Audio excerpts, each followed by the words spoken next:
What's up? What's up? What's up, y'all? It's me coming back at you again with another live hangout vid. Let me check my volume levels, make sure it is correct. There you go. Now you guys can see me now. I am fully into effect. Now, as you can see, the title here. All right. And if you notice my disclaimer, I'm not going to rant. I'm going to be very polite in this response as I can be. Okay.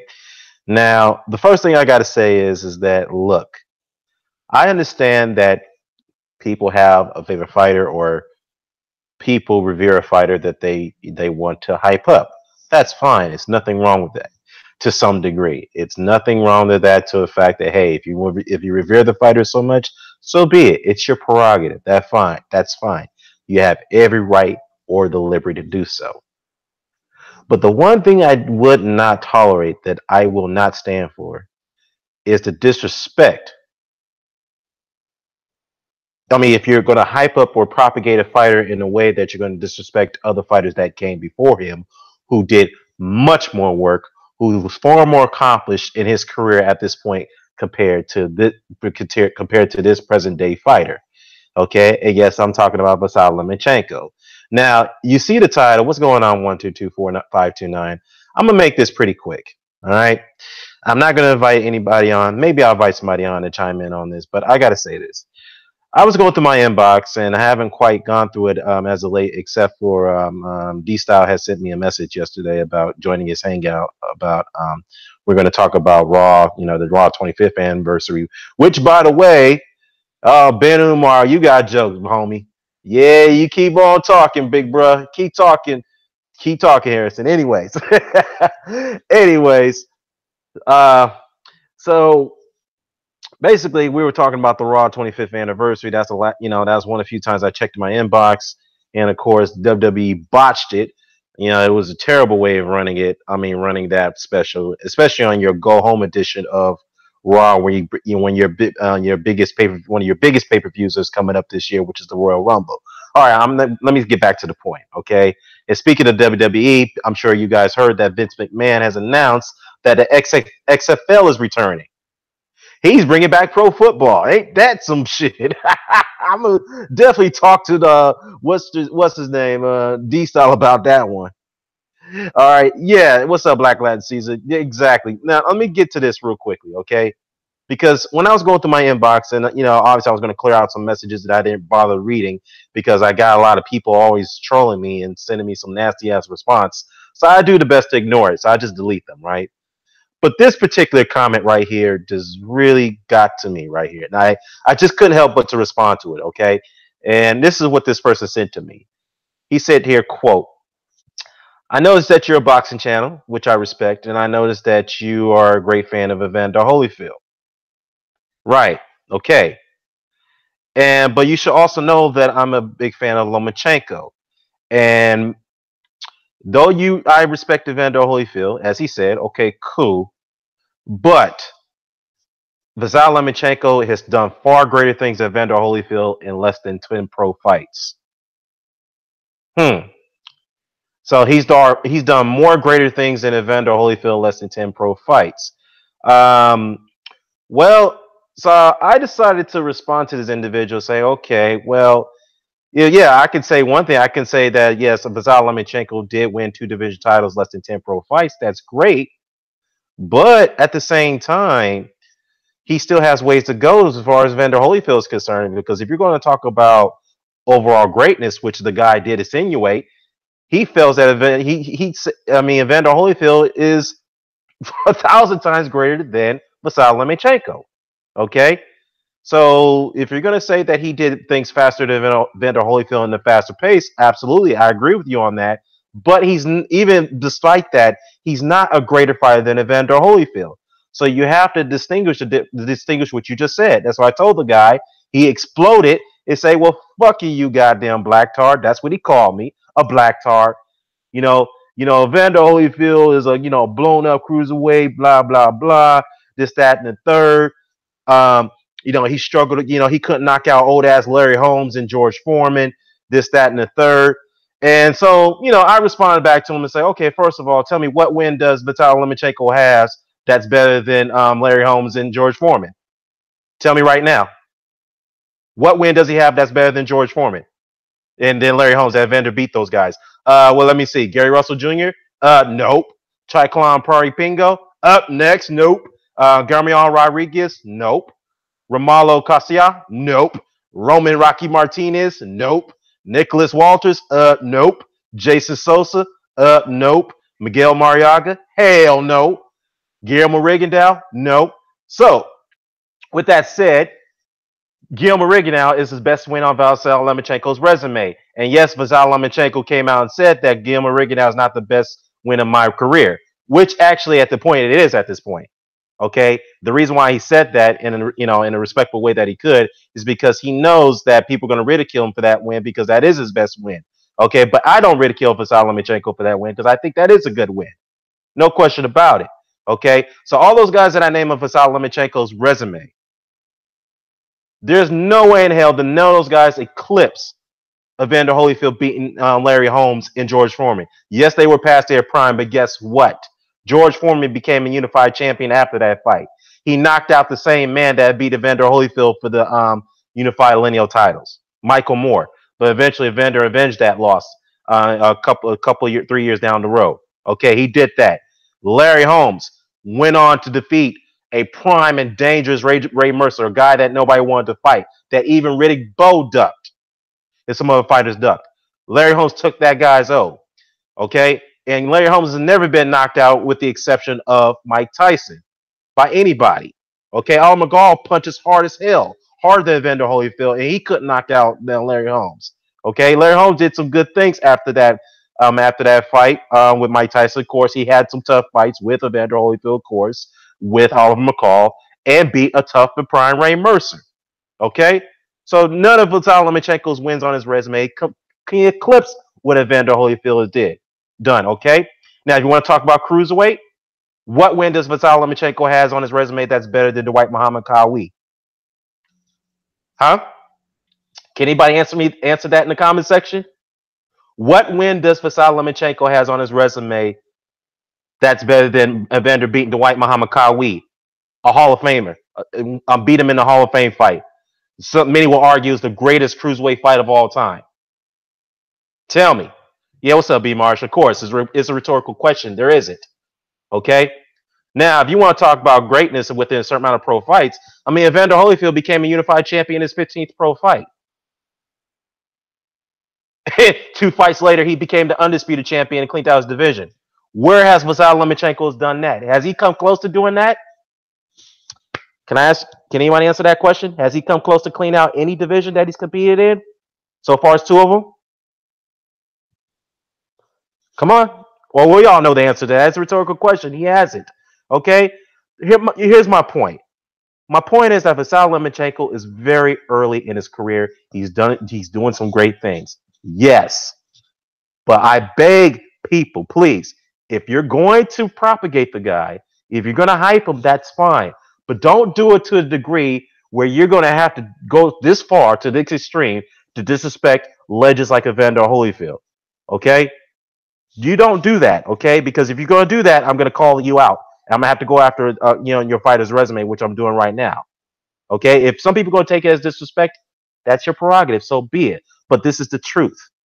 This is the truth right here. I know the truth hurts to some people, but that's a fact. Okay? Oh my God, my God, my God. I just can't understand why people have to go this far to be, to propagate their favorite fighters of today. It's just like they have no respect for the history. They have no respect for these fighters, that came before him. And some people are going to say, well, I do have respect, but this is what this guy didn't do what Lomachenko hasn't done. Okay, that's fine. But at the same time, you have to acknowledge the fact that Lomachenko is nowhere near the fighter like Evander Holyfield at the early stages of his career that Evander Holyfield was. Okay? Plain and simple.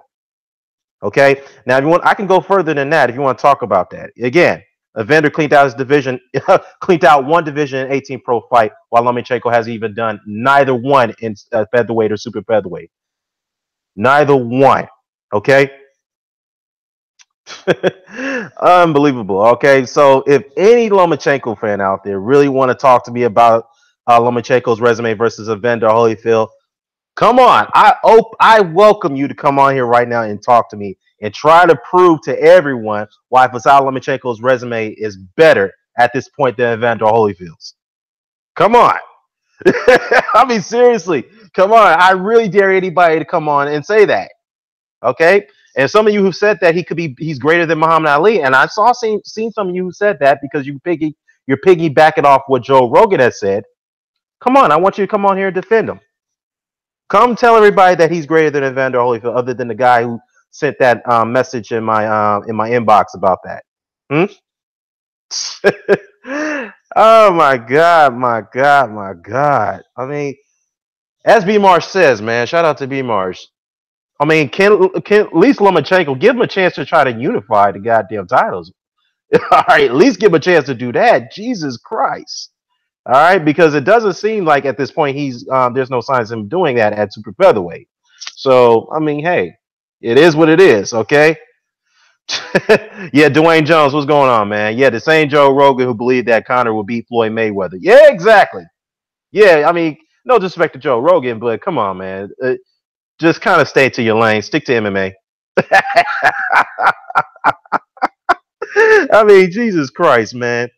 Tony Styles says Lomo's entire legacy is built off that Gary Russell win prospect at that time. Nicholas Walters and Gilmore Rigondeaux. But let's put it this way, man. They're all good wins. Yes, they are.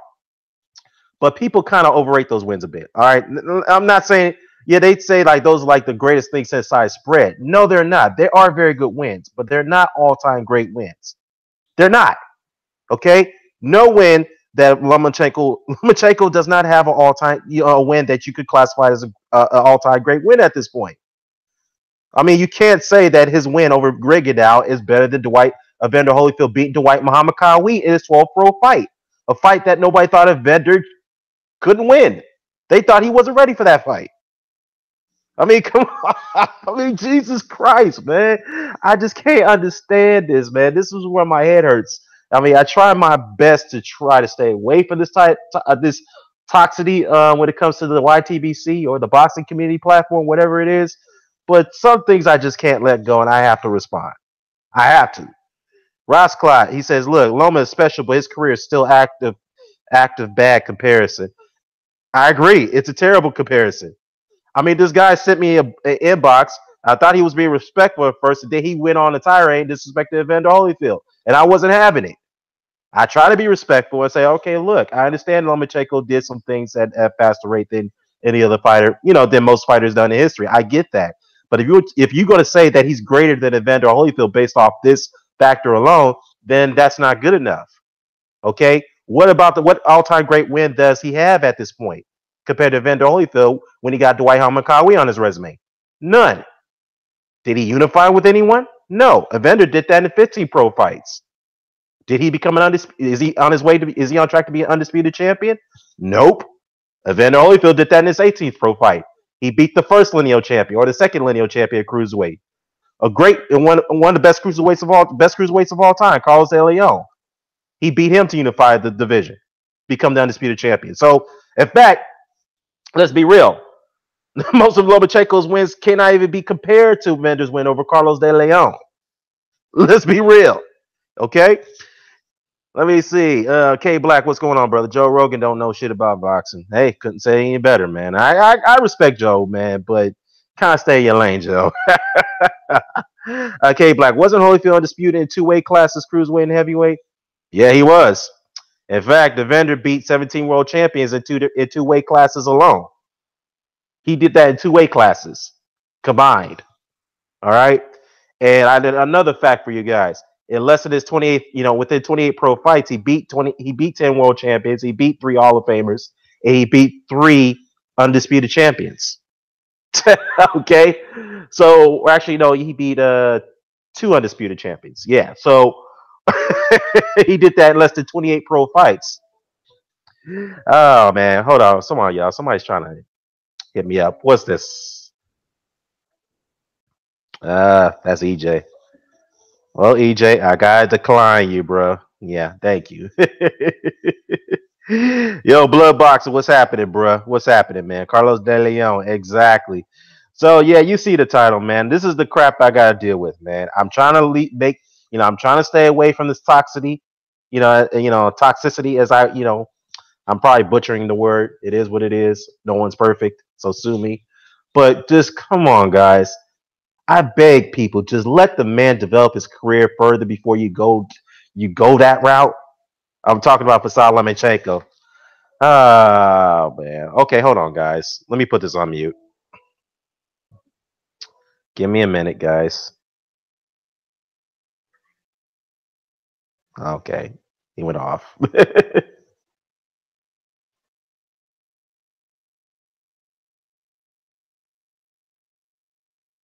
this. All right, guys. Sorry about that. Yeah. So, Rouse Class says that Kawhi would be a world champion today at cruiserweight. I mean, Rigo could even move up in weight and be successful. I mean that's true. I mean, Kawhi. Let's be honest with you. I think Kawhi could beat anybody at cruiserweight at this point. I agree with you. I think he could at this point. He could. I mean that's how tough as nails that he was. Carlos De Leon. I mean that's up in the air, but I think Carlos De Leon could still be a champion in this era of cruiserweights as well. I think he can. Obviously, you say through Ozzy Ocasio and obviously Evander Holyfield. So it is what it is. D Style says that YouTube has so many idiots, idiots room to give their opinion, or it has given too many idiots room to give their opinions. I mean that's true. I mean social media, man. Unfortunately, it is a platform that people are free to give their insights or opinions. But as the late senator from New York, Daniel Patrick Moynihan, had once says that you are entitled to your opinions, but you're not entitled to your own facts. And B style, I know you follow politics, brother. I think you know that that's a very famous quote, political quote from the late Senator Patrick Moynihan from New York. But anyhow, Dwayne Jones says this shit all started because of the fan that fat shit Dan Raphael and Bob Arum his old ass. I mean, yeah, it did. Here's the thing. I think they did it as a strategic, promotional tactic to get people talking about their fighter, which has worked. But at the same time, they have to understand you have to be very careful what you say when you promote your fighters because some of the things you say can be contested with ridicule. You know what I'm saying? Um, so yeah, this is just one of these comments right here that I get, man. That just really disturbing. I laugh at it, but at the same time, I just couldn't help but respond to it, man. I mean, seriously. Black Light Caesar says that much more than a beast, he's a legend. He was the real deal. Absolutely, he was. No question about it. Okay. B Mar says that look, I like how Kawhi put hands on Leon Speaks. He was mad small on Speaks. I mean, nut whooped his ass. I mean, yeah, he did, but you saw what he did to Matthew Saad Muhammad too, twice, man. Jesus. I mean, really destroyed him twice. I mean, very competitive fight between those two. Those were hard fought fights between Kawhi and Saad Muhammad, but I mean, he really brutalized them. So, I mean, both Muhammad. I mean, Matthew Saad Muhammad, Dwight Muhammad Kawhi. I mean, I know some people are going to say, well, Guillermo Regadao is better than Dwight Muhammad Kawhi. Now, I'm going to say this. I like Guillermo Regadao. I'll tell you that right now. I'm going to keep it real. But there ain't no way in hell he's better than Dwight Muhammad Kawhi. No way in hell. I mean, unless you guys disagree with me, come on, let me know right now. Is Guillermo Regadao better than Dwight Muhammad Kawhi? No, he's not. I'm sorry, he's not. Okay.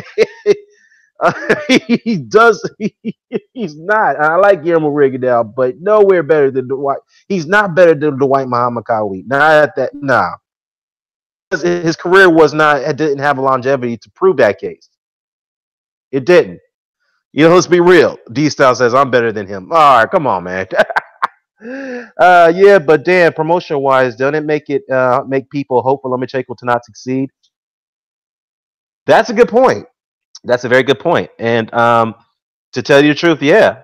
And I'm the opposite. I want the guy to succeed. But my problem is that don't over propagate him, which is other words is hyping him. Don't overhype the guy. Okay?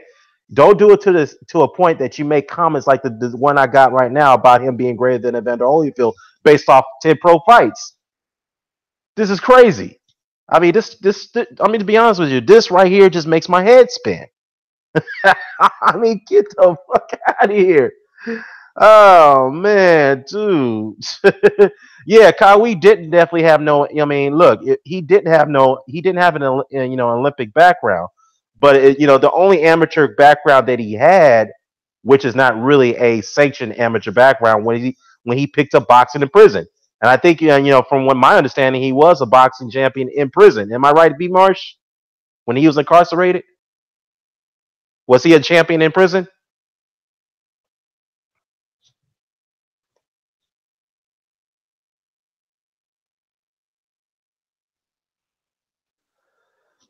Let me see. Great Drake. What's up, Great Drake? Yeah, Great Drake agrees with me. Kawhi's greater than Rigo. Hey, absolutely. I mean, no question about it. It's too bad that prison boxing is gone. You know what? They did take it away from the states. I think the reason why they did it because they feared that these guys who, if they develop their hand skills that the way we're accustomed to seeing them in the gym, they could become far more dangerous than prison guards, and that's what they're afraid of. They were probably afraid of the fact that these guys could disarm their guardsmen. So that's probably why some of the prison programs across the country took away the weight rooms. you know, they did that to prevent guys to bulk up. So that's one of the rumors I heard. Some of the prisons, private prisons, took away the weight room systems and the boxing systems, and they removed it. So yeah, B. Marshall say yeah he was a prison champion. He was a champion in prison. Yeah, okay. Yeah, so I mean, yeah, he did not have a sanctioned amateur background, but you could say he had some experience while he was fighting in prison, and he always trained there. So yeah, yeah, man. It's I just continue to laugh at these ridiculous comments like this. I mean, really, man. I just can't understand why people have to go so far to disrespect the fighters that come before their favorite fighters that they revere today. I just don't get it. What do you get out of that? I mean, of course, you're going to create controversy, but when people challenge you and contest you on those points that you're trying to make, don't victimize yourself. Don't get angry. Don't resort to insults, especially that I never insulted you when I try to have an honest dialogue. You know what I mean? D Style says Wesley Snipes. Well, hey man, you talking about George Chambers being rhymes and undisputed. I remember that movie. Tony Yeru said, "Who said that Lomo was greater than Holyfield?"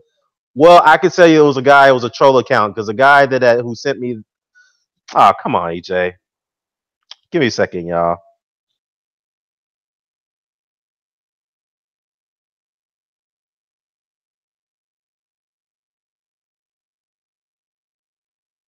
All right. So, anyways, back to what I was saying. Where was I? Oh yeah, yeah. Some guy, Tony Ayu, was it was a troll account because I thought he was an uploader, but when I clicked on his channel, he didn't have any content. Yeah, so it was a troll account. So I just could not help but to respond, man. I know maybe he was doing it just for the hell of it, but he seemed pretty serious when he called me a black tard. I mean, what the fuck? I mean, we all know the black tar is a code word for NIGGR, a word that some people can't really say because that's how they really feel about people like me, who wants to have an honest dialogue. But yeah, if they feel that I'm being condescending towards them, hey, that's up to you. That's your prerogative. But I'm not coming back at you in a disrespectful way. I just want to have an honest dialogue. We can't always agree on points. We can disagree sometimes, but keep it respectful. But if you go this route, that okay, I got no choice but to defend myself, and I'm going to respond in this manner. Okay.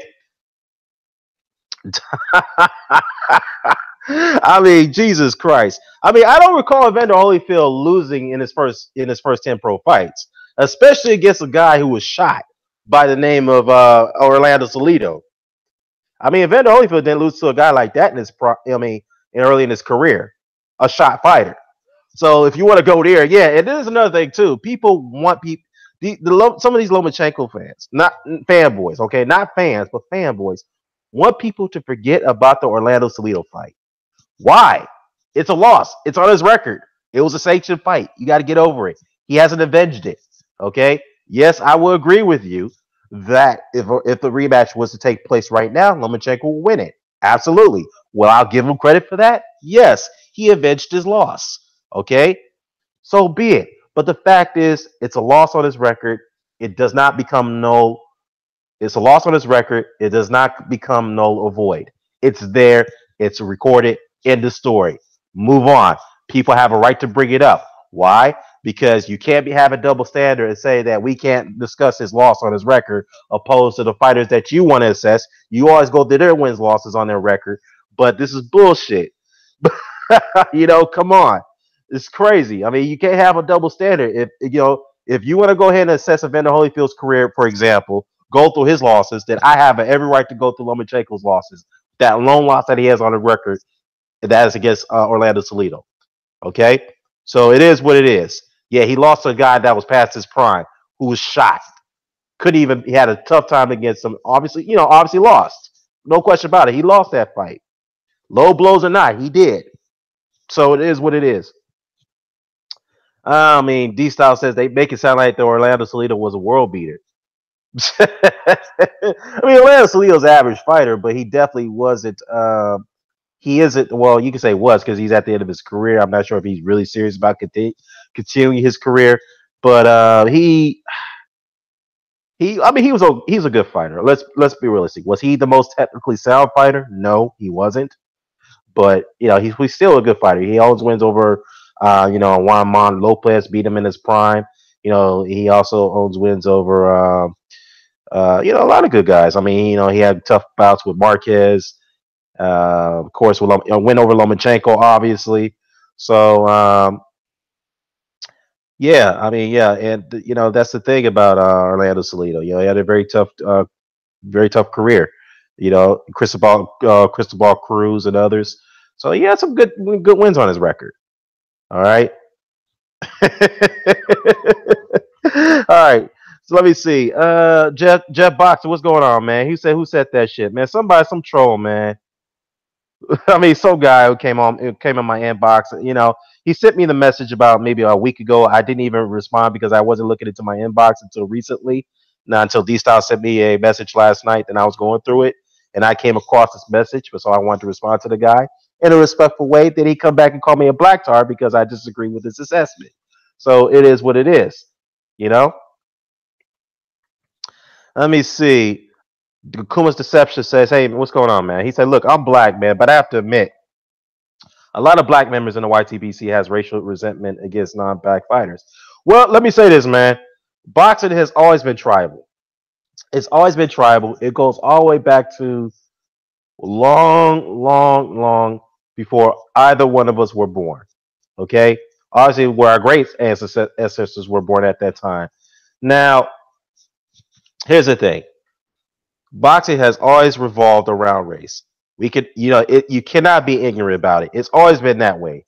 Ever since after Reconstruction, it's been that way. You have black fighters who were subjected, like Barbados Joe Wilcott, who was subjected to slave contracts, whatnot.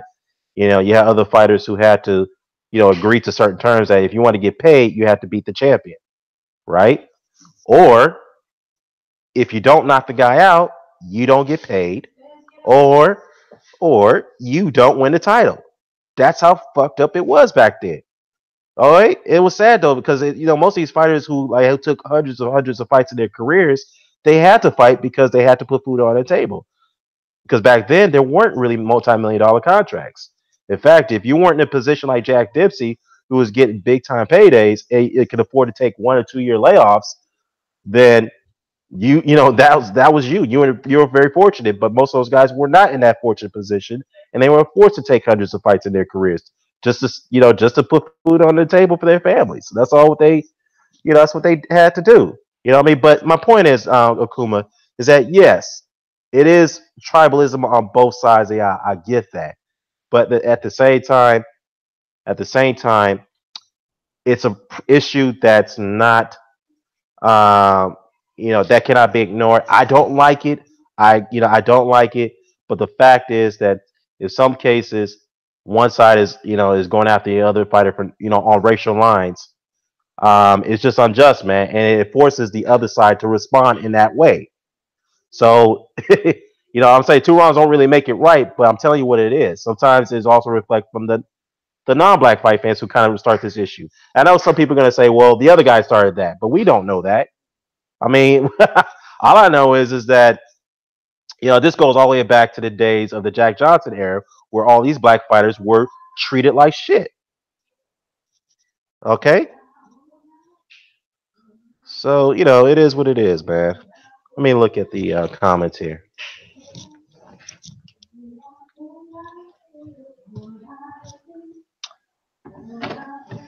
Great Drink says here that Lomachenko's best win is against Gary Russell Jr., who wasn't all that proven.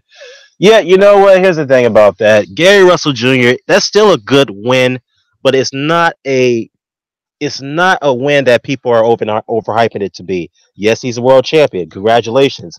But he beat a totally shot Johnny Gonzalez, who been knocked out prior to that. Okay, he won the WBC super featherweight title. I mean featherweight title, and he hasn't been active. So Gary Russell Jr. hasn't really done much ever since he's won that title. It's very disappointing to me that he's not taking his career. I'm not sure if he's taking his career seriously. It's just that he's not being active enough ever since he's won that title. So yeah, I mean Lomo. Okay, look, here's the thing. I would just say his best win is against Guillermo Regal now. No question about it. But this is the thing I got to get to Terrence Crawford about because some people are still coming at him for his, beating up Gamboa, who was a smaller guy. Wasn't Rigondeaux a smaller guy too? I mean, Rigondeaux had to move up two weight classes to fight Lomachenko. Okay, I mean, Jesus Christ. And besides, I mean, Gamboa, I mean, just like Lomachenko, just like Guillermo Regal, achieved, were accomplished amateurs, both Olympic gold medalists, both pound for pound fighters. So why the hell that people are trying to take away credit for Crawford beating Gamboa, opposed to, they want to give Lomachenko full credit for beating Regal? Okay, why people are doing that? I can tell you the difference. I mean, Gamboa. Let me see. If you want to talk about skill for skill, Gilman Rigondeaux is a very, very good defensive technician, no question about it. But if you want to talk about offensive prowess and athleticism, Gamboa wins that. I mean, he definitely beats Rigondeaux in that department. Okay, he could give you awkward angles. I mean, of course, in his prime, he could do all those things. And then he fought Crawford in his prime. He did, and Crawford ruined him after that fight. But yet, some people want to take away credit for Crawford, for beating Gamboa. What's funny though is that people want to go after Crawford's resume because Crawford had said some things about Lomachenko after the fact that Lomachenko won the Boxing Writers Association Fighter of the Year award. Okay, fine. He has his opinion. But I don't recall Crawford losing to a overly shot fighter. It is I mean any of his in his pro career so far. Lomachenko did, as I mentioned, Salido, and some people said that Crawford beat a over the hill shot Ricky Burns. I mean, well, I mean, again, Salido was shot too, wasn't he not? Lomachenko couldn't beat the guy, but Crawford handily beat Ricky Burns. He went to his backyard and took his title away. Lomachenko was fighting for a vacant title. He couldn't even win it. Okay. I know they're going to talk about the weight situation. Yeah, yeah, yeah. I get that. But Lomachenko had the right to call the fight off, but he chose not to because he believed in his skill, which is a noble thing. He lost the fight. He's not going to make any excuses for it. He moved on. But it's amazing to me that people are still making excuses for him after he lost that fight to Salido. So Crawford, I don't recall Crawford losing to a guy like Orlando Salido. Okay. And I don't recall Vasyl Lomachenko becoming a unified champion, and I don't recall him winning the undisputed championship, and I don't recall him cleaning out his division like Crawford did. Okay, let me see. Let me see. Let me look at the comment section below. Dwayne, let me see. Oh, y'all going at it with Okuma's deception. Blood Boxer says, "Yep." Let me see. Salido was on card. Lewis best win. Great Drake. See, as a part time. Y'all, man, y'all, come on, man. Y'all being hard on Orlando Salido, man. Y'all need to stop it. These styles say, I remember Gamboa was getting pumped up like Lomachenko is now. Yeah, Gamboa was getting overhyped too. That's true. He was. But I didn't see it to that nature where people are putting him over legends, like Evander Holyfield. I didn't really see it back then. I could have missed it, but I mean, if they did, man, then they totally out of line. But Kuba's the section said Dwayne Jones. That's not true. The real problem is that you see Lomachenko and non-black fighters as a threat to yourself. your perception is skewed, in my opinion. No, I have to disagree there, Kuma's deception. I have to disagree. Nobody sees Lomachenko as a threat. People do take him seriously as a fighter. The problem is that they're giving him too much credit than what he should get. That's the problem. He's early at his career. Let him progress, and then we'll go from there. And already people like this guy who private messaged me said that he's greater than Evander Holyfield. This is what it's come down to. And this is where I have no choice but to come out and defend this. I was like, no, no, no, no. You're not going to get away with that. I don't. I mean, I'm not going to let you get away with that. And that's why I have to make this response the way I'm doing it right now. And I'm doing it in a polite way. Okay. B Mart says, I don't know what the. I don't give a fuck what race a fighter is. I mean, if a dude can fight and whip quality opponents and an even playing field, then he'll get him some props. Absolutely, absolutely. Boxing is not a one race sport. It's a multicultural sport. It's been like that for decades, even despite the fact that it's been tribal. It has been very, very discriminatory against black fighters. It has been, but at the same time, it's been very multicultural for the most part throughout its rich history. Okay, good points, B Marsh. Great Drake says, while Marciano Dempsey could retire with less than 70 pro fights. Yeah, exactly. It goes back to my initial point. If you could if you could get to the position where they're making at that time, they were making money that's almost equivalent to $2 million paydays in today's inflation era, then they could afford to take a year or two layoffs and only have like 70 or 60 pro fights. While these other black fighters couldn't do that. They had to fight constantly, like 5 times a month, just to get paid and put food on the table. That's what they had to do. So yeah, that was the unjust part of boxing. You know, yes, as a result, they did get Hall of Fame honors. They are revered as one of the greatest fighters of all time. Depending how you rank them, and that's the one thing you could give them, despite the harsh conditions that they had to fight, they had to go through. Dwayne Joe says, "Nah, not even I like Lomo, but not even I like Lomachenko. But I'm saying is, I personally never seen this for anybody else, and that's sad." I think it's a good point. Costadu is one of my all-time favorite fighters. I mean, yeah, Costadu is a great fighter, no question about it, man. He's one of the greatest light welterweights of all time. He is. He's one of those greatest fighters of all time. He's an ATG in my opinion. These style boxers says, say people that cried about black bias always looking the other way at racist comments towards blacks. Good point. uh, I was really high on Andy Lee coming out of the Crunk gym, but I'm still a fan. Yeah, yeah. I mean, Andy Lee, I'm not sure if he still got something left in him, but I know. Dad, just a quick question. Was Kell Brook shot when Spence beat him? Uh, you know what?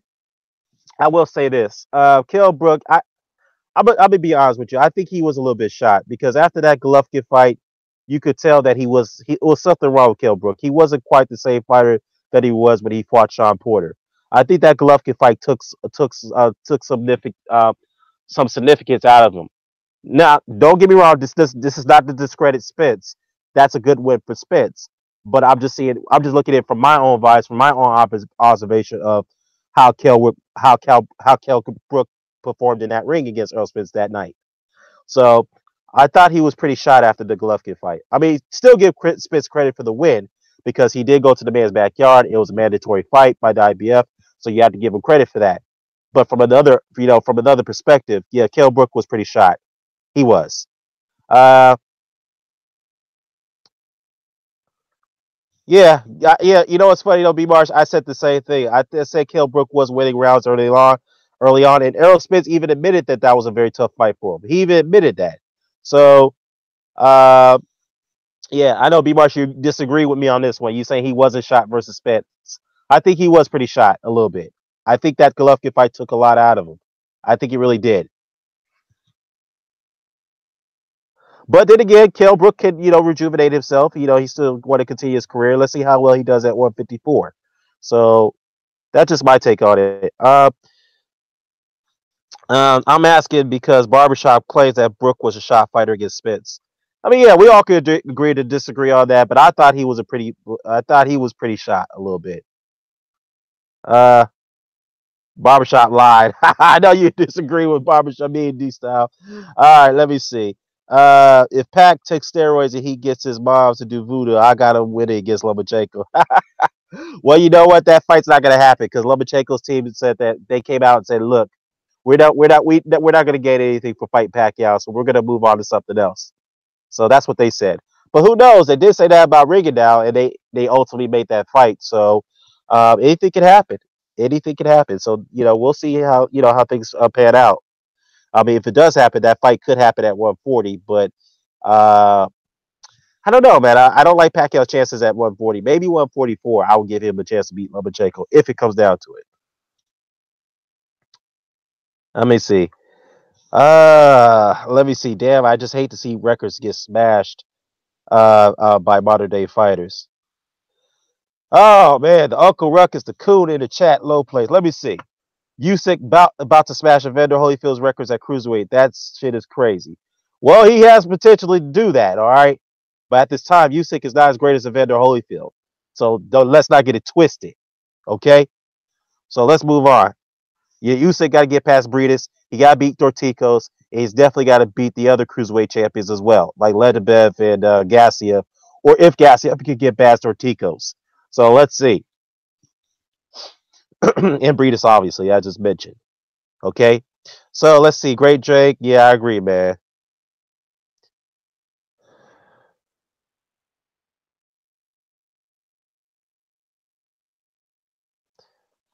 Dan, what's your 1224529? Dan, what's your point on Jorge Paez? I love that guy. Uh, Jorge Paez. I mean, he I like Jorge Paez. He had some theatrics in the ring, man.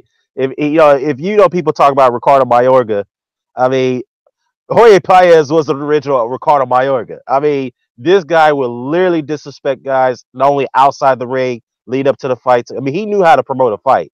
He knew how to tell a fight, and he had people hating his ass. And the way he fought, what you call it, Tracy Spann, the up and coming guy at lightweight, Tracy Spann. I mean, he was disrespecting him throughout the course of the fight. I mean, it was a bloodbath. I mean, that was Paez's style. He was a Raka Sock'em type of fighter. But I mean, yeah, I agree with Esau. He was a damn entertaining fighter, but he irritated the fuck out of me sometimes. I mean, he was just clowning too much, disrespecting guys in the ring. But hey, it was all entertainment value. And he made people come watch his fights. So he was irritated as hell. I would say Jorge Paez here was the original Ricardo Mayorga. And then after that, Mayorga kind of followed in Paez's steps because Paez knew he couldn't really beat guys from a technical standpoint. So he had to get in their heads to kind of have a chance of winning the fight, which is, in other words, win the mental game, the mind games, you know what I mean? Before stepping into the ring. All right, Tony Styles says a fighter winning rounds and then gets stopped means absolutely nothing. I mean, Tommy Hearns whoops Ray Leonard up to the 14th round, then got KO'd. We only remember that KO. Well, to be fair, Tony Styles is that Ray Leonard did bounce back against Tommy Hearns in the ninth round, I believe, the ninth round, and then in 10th, 11th, and 12th round, he started to rock Tommy Hearns. He started to batter him through the body and break him down. And he was starting to get close to him because Ray Leonard knew that he couldn't beat Tommy Hearns from the outside. He couldn't outbox him. So, I mean, he was getting destroyed by Tommy Hearns with those jabs early on in the mid course of the fight. So he had to pressure him, take away his distance, and keep him away from the center of the ring. So it's not like that Ray Leonard got lucky up to the 14th round. He started to batter him up from the ninth round up to the 14th round. So he had to battle right back at least 5 more rounds to stop him. So that's the that's how it went down. Uh, let's see. Let's see. I.A. Chavez says Kell Brooks sold his boxing career away by fighting Golovkin. Well, I mean, look, it was a high risk, high payday. He took it, so that's his prerogative. And if it did cut short his boxing career, then that's something that Kell's going to have to live up to, you know. But he did put up a great effort, though. I have to say that, even though it lasted 5 rounds, an effort that nobody saw coming, which really exploited Golovkin's weaknesses in that fight. And people don't, would not like to believe that or be oblivious to that, but that's a fact. He did exploit Golovkin's weakness in that fight. And they carried on Golovkin's weaknesses carried on to the Danny Jacobs fight and of course the Canelo fight. So it is what it is. Kukuma's section said, I don't disagree about Loma being pushed hard, but don't you think it's because he was 396 and 1 and 2-time Olympic gold medals as an amateur? He's being fast tracked because of that. Well, I don't think so. The people that I know who's critical of Lomachenko respect what he did as an amateur, as an Olympian. Many people respect his amateur career, but again, it goes to the point that people are propagating him to the point that they're trying to put him over all-time greats and legends, and that's where people have a problem with that, like myself, and say, wait, hold on, let's slow down for a minute. He's doing great things so far with into pro fights. That's great, but let him progress his career. He's still got more to prove before he gets to that point. That's my only argument. That people got a problem with that. So this is where I got to push back. You know what I mean? So it is what it is. So Earl Spence Jr., Jermaine Wiggins. Oh, come on, man. Kell Brooks should have never fought Golovkin. Bad decision, in my opinion. I mean, look, yeah, Kell made the decision. I mean, could have been an ill-fated decision, perhaps. But again, it was a fight that he gave a great effort, and no one can take that away from him. He gave a great effort, and he exploited Golovkin's weaknesses that nobody thought he could do, and he did that. And despite that fight only lasting 5 rounds, so it is what it is on that. So now Akuma's deception. I know you're pressing on this one, man. He's like, look, if Crawford was 36, 39, 6 and 1 and two-time Olympic gold medals, would he be getting fast tracked and be pushed the same way? Um, well, that's a bit trivial or a bit of a hypothetical because I'm gonna give you an example. Gilmer Rigondeaux had essentially the same amateur record as Vasyl Lomachenko, and he was a two-time Olympic gold medalist. And we saw what happened to Gilmer Rigondeaux after he beat Nito Donaire. He was getting pushed in the in the right way, like when he was signed with top rank. When he destroyed, well, I won't say destroyed. When he humiliated Nito Donaire, Gilmer Rigondeaux's career took a huge U-turn. He was getting taken off the network by HBO for no reason whatsoever. The commentators at the time, Max Kellerman and Jim Lampley, amongst others, sabotaged him. Try to sabotage him after the Donaire fight when he was fighting Joseph Abeku. Okay. And then after that, he was having visas issues to enter countries to get certain fights made. Nobody, his mandatories didn't want to fight him. He was getting stripped for no reason whatsoever by the sanctioned bodies like the WBO and the WBA. It was like he was fighting the system after the fact that he beat Donaire. So I wouldn't, like I said, again, it depends on who you are and who you're being promoted. So to your question though, would Crawford be fast tracked away and be pushed the same way? Perhaps he would, but at the same time, Gilmer Rigondeaux had the same amateur background, essentially the same amateur background as Lomachenko, and look what happened to Rigondeaux, and look how he was being treated. You know, so it is what it is on that.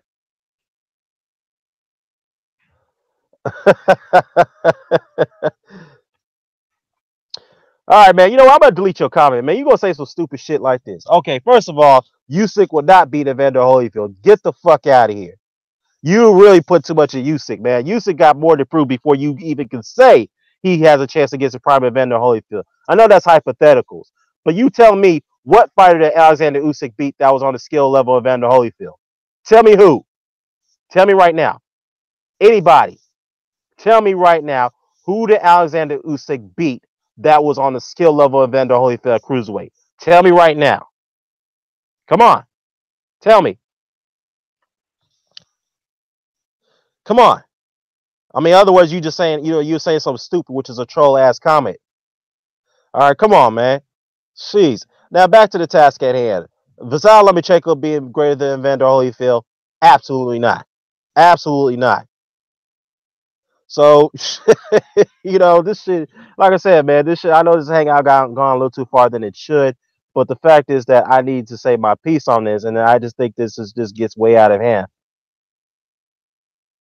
So, that's just my take on it, man.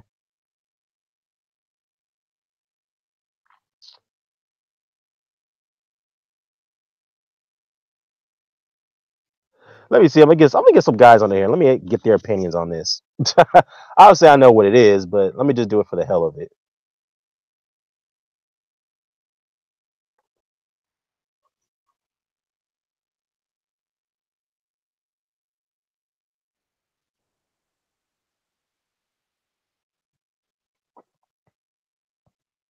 Hold on.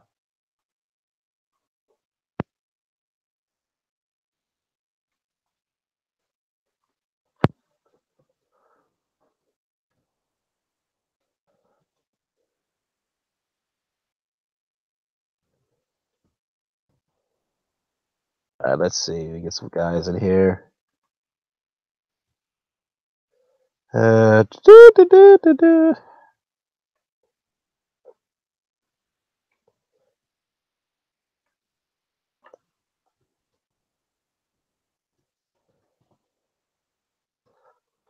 Oh man, there we go. Let's see if there's some guys will jump on real quickly so they can give their thoughts on this damn comment that I got. you know, yeah, Regan Dow's boring, blah blah blah. Okay, I've heard that many times before. I mean, god damn it. I mean, wasn't Floyd Mayweather boring? Wasn't he boring as well? But yet people, went to go see his fights. All right, first of all, styles make fights. Did Rigondeaux have the most exciting fighting style? No, he did not. But you can't always say that he was boring, all right? Second of all, the fact is that people say that shit is because they didn't like the guy after he beat Nonito Donaire.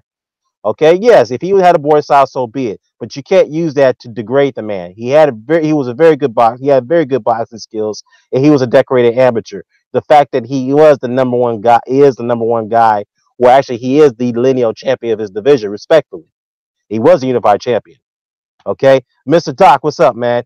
By what misbegotten criteria is Lomachenko legend greater than Evander Holyfield? There isn't any, man. It's crazy, man. This is the shit I'm getting right now, man. K Black says that Julian Jackson versus Golovkin. Oh, who wins? I got Julian Jackson. No question about that. Yeah, no question about it. Akuma's the section that young Floyd was entertaining, but he became more defensive, was still entertaining. Well, that is true. He was a little bit more entertaining, just in his later stages of career. But let's be fair though. There was people who said he was boring because he wouldn't commit. When he was Money Mayweather to when he was when he knew guys couldn't come close to knocking him out. And people got tired of that. They got tired of seeing him going the distance all the damn time. Because when you're an attraction like that, you got to give people their money's worth. Okay, like Mike Tyson did. Mike Tyson in the 80s, as dominant as very dominant guy, he gave people their money's worth. And yeah, some people got a little frustrated when fights ended so quickly that the way they did, but they were still entertained because they knew what they would get out of a Mike Tyson fight. Now, as far as Floyd Mayweather, of course he could deliver as far as their entertainment value is concerned, but he still sold tickets, and yet people still called him boring. And people, and yet you guys using this against Riggin now to disgrade him. I think that's totally out of line and that's totally disrespectful. What's going on, Mr. Doc? Explain. Explain to me what this has got to be. Obviously, this is some troll at work here. Yeah, it's a troll. There's a guy with a troll account. All right, I'll mute myself. I got to hear this. Yeah, let me tell you something. Okay, so this is what happened, man. I was going through my inbox today, right? Because there was a lot of unread messages that I didn't get through. So I came across this message. All right, this happened about this guy sent it to me a week ago, right? So I'm gonna go and paraphrase it because I'm gonna try to bring it up at the same time. He told me, "Look, man, I see that you're a Evander Holyfield fan. That's cool, and I'm a Lomachenko fan. But I just think that Lomachenko is greater than Evander Holyfield based off what he was able to accomplish in 10 pro fights." I was like, okay. I respond to. Here's the thing. I respond to him in a kind manner. It's like, okay, that's your opinion, but Lomachenko did do great things in less than 10 pro fights. That's true. Like But you just yeah, but you just said, but he just. I told him I was like, wait, you have to be careful what you said though, because you just said that he's greater than Evander Holyfield based off 10 pro fights. I was like, well, Lomachenko doesn't even have an all-time great win like a Muhammad Ali win. He doesn't have that type of win. Okay, I mean, he hasn't even unified the division. He hasn't become was unified. just about wasn't Holyfield unified by 10 fights? Yeah, by 15 pro fights he did it. He did it in 15 fights. Yeah. He became undisputed champion. Undisputed. But he yeah. had 2 of them after 10 fights, didn't he? Well, yeah, after the 10th fight, in his 18th pro fight, he became an undisputed champion. Okay. He cleaned out Yeah. his division. So where has Lomachenko come close to doing that in 10 fights? That's what I asked him. And the dude got mad That's what I'm at saying. Wait, no, but I got the question. The real question: where in his first 10 fights did Evander Holyfield come close to losing to a Salim? Exactly. It's funny though because Oh man. I told the guy that too. It's like, first of all, Evander didn't lose to Orlando Salido type of fighter in his 10 pro fights. Number one, okay. Even if his 18 pro fights, he didn't come close losing to a fighter like that. All right. Second of all, again, you have to watch what you say, bro. Then he responded by calling me a black tart. I was like, oh, okay, all right. You know what, man? Oh, okay, now we know what we're dealing with. Yeah. Yeah, See, see. now I know what you're doing with. So I clicked on the guys. I clicked on the guys I'm linked. Now it starts to make sense. Now it starts to make sense. I mean, because I mean I've heard some absurd things, but that's one of the more absurd ones in a while. You know what I mean? Right. And here's the thing too, man. And like I said too, I said this is I'm not, I admire Vasyl Lomachenko. He's doing some great things. I'll say that again. I said it at the top of this broadcast. My problem is that don't overhype the man to something he is not yet. Okay, let him his career. He's still got more to prove. Okay, so when you come out and say things like this, you're going to get challenged on that, and this is why people Well, got a problem with that. yeah, exactly. Just because you're a fighter isn't as good as friggin' Evander Holyfield after 10 fights, doesn't mean they're not really good or even great. Right, right. That's a good You know point. what I mean? It's ridiculous. It's ridiculous. It's like saying, oh, you're not as good as Floyd, and or you know what I mean? Right. We could list an endless number of names that it's just like, okay, I'm not as good as Benny fucking Leonard. Well, you know what I mean? Well, damn, I may as well just not even bother trying, right? No, that's not what we're saying here. Just don't try to say the person's better than Benny Leonard I or, know or Durant. You know what exactly. I mean? Or whoever. It's just. Well, what Just it's it, it's it's like the Golovkin syndrome. Nobody ever said Golovkin's not good, right? You know well, what I mean? yeah, It's that people tried to say things like better than Hagler and Monzon. That's where it yeah, goes off the rails. it does. Thank you for bringing up Golovkin There's because no I forgot shame. to mention this There's too. no shame in not being as good as Monzon or Hagler. You know Right, what I mean? It's right, ridiculous to think that there is. right. And here's the thing about it. It's a good thing you brought up Golovkin. I brought him up briefly, but I forgot to mention this. To be honest with you, man, the comment that I just got, I thought this is probably the far worse comment than people said that Golovkin will knock out Marvin Hagler. That he's greater than Marvin Hagler. I think this is the far worst comment that I've ever seen. Right here, when someone said that Lomachenko is greater than Evander Holyfield, only on 10 pro That's fights. what I'm like, this is the most ridiculous things I've ever heard, man. This is, I mean, and let me ask you this, Mr. Doc. You may disagree with me, but you may agree with me on this one as well. Can you tell me what win does Vasyl Lomachenko has on his resume that's greater than Muhammad Kawi? That Holyfield beat Kawi? no, with a big fat period. I mean, come on. And another thing too, this guy came at me talking about Evander Holyfield. I mean, he couldn't knock it. Before hang on one second, and before, Yeah, these YouTube kids don't come at us with the friggin' Dwight Muhammad Kawi George Foreman fought on his comeback. No, no, no, no, no, no, no, no. Not the yeah, same. exactly. Not the same fighter. Right. No, Sorry, go exactly. ahead, Dan. Now I was gonna say the guy also said that fucking excuse my language, man, I'm cursing, man. He also said that Evander Holyfield, fuck Evander Holyfield. I mean, he couldn't even knock out an old I'm ass. not gonna be, Dan. I Yeah, gotta be real. I'm not gonna be any help with the swearing thing. yeah. I'm It's saying. all good, man. I'm trying to contain myself, man. I'm trying to contain myself. But the dude said that he said fuck Evander Holyfield. First of all, he couldn't even knock out an old ass Larry Holmes and George Foreman. I was like, okay, let me ask you this: what win does Lomachenko has on his resume that compares to those wins? Tell me. He couldn't answer the question.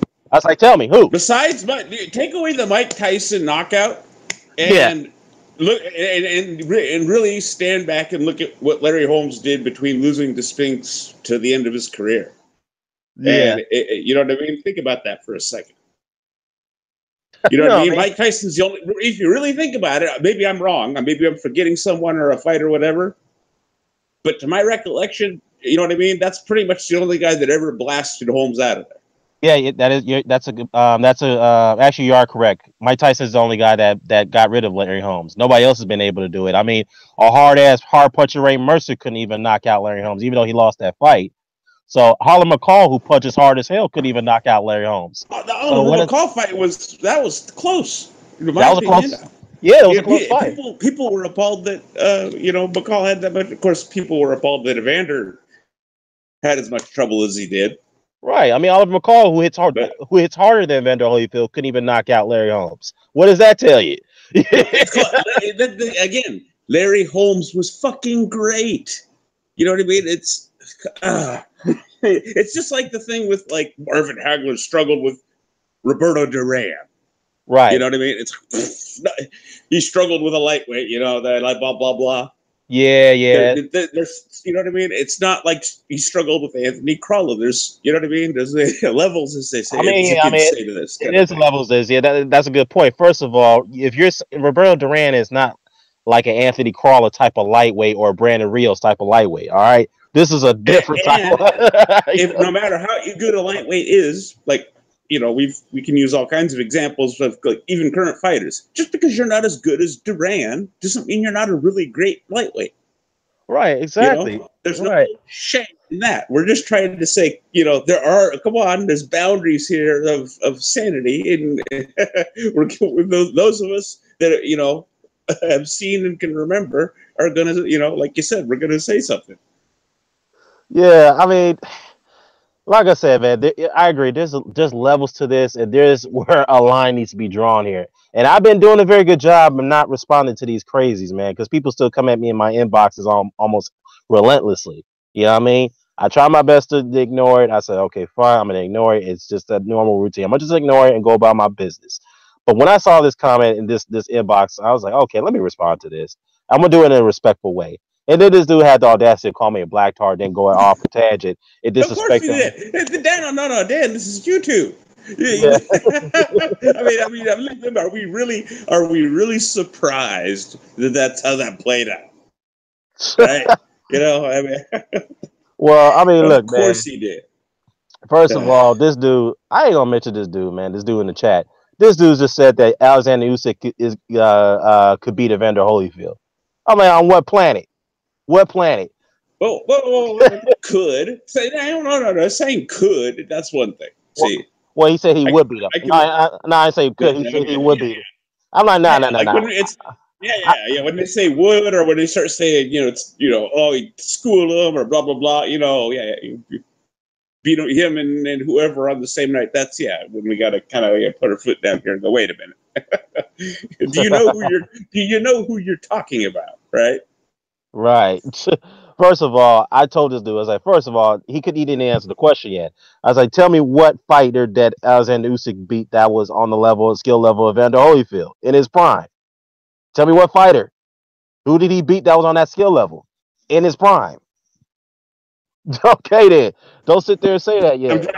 I'm trying to think. I mean, his best win. I'm not, you know, and again, Usyk's really, really, really fucking good. I like Usyk. I like you know what I mean? Yeah, I like his style and everything. You know, I was one of the people that, you know, had his back when people said he was boring against, I want to say, Glowacki. Yeah. Was it the Glowacki win? I thought that was a masterclass. Yeah, that was a good performance, a dominant performance. Same thing with the Marco Huck fight. I mean, he really took Marco Huck out of his element. Okay, that answers what I was going to say. Would you say it's either Huck or Glowacki are his best, you know, names on his resume? I think he was far more impressive. Yeah, those are his best names, no question about it. But I would say he was far. Not which win, not which performance, but which name would you say is, you know, going to be, let's say, 10 years from now, people are going to look back and give more stature to? That's a good question. I mean, the only win I could think of is the Marco Huck win. That's the only one. Okay, so we're comparing Huck to, who did you say? Dwight Muhammad Qawi. Yeah, exactly. If that doesn't answer itself, I don't know. I can't help you people. Okay. Well, yeah, let me respond to this guy. The guy in the comment section, he knows what the hell I'm talking about. Can you tell me that the Marco Hunt? Are you telling us that the Marco Hunt win is a better win than Evander Holyfield beating Dwight Muhammad Kawi? Can you tell us that? Can you tell us that? Do you really believe that? Oh, surely he's not going there. All I see is he's comparing the fights to each other. That's his business. But yeah, Yeah, yeah, no, I come know. on. I mean, come on. No one's gonna. We can't compare Glowacki or Marco Hunt to friggin' Dwight Muhammad Kawi. Come on, man. That's just Or Carlos De Leon you know. or Ozzy Ocasio. You can't compare it to those guys. Ozzy Ocasio. Nah, no. I Nah, don't know. man. Yeah, that's a rough one. Yeah, I mean, come on, man. It's like, dude, where's your rationale, man? Don't be saying some stupid shit like that. Not you, Mr. Doc, but to do in the comment Yeah. section. Hey, I might not agree, but if they went like Ozzy Ocasio, you know what I mean. I'm not gonna be like up in arms. But Dwight Muhammad Kawi is just like that's straight up.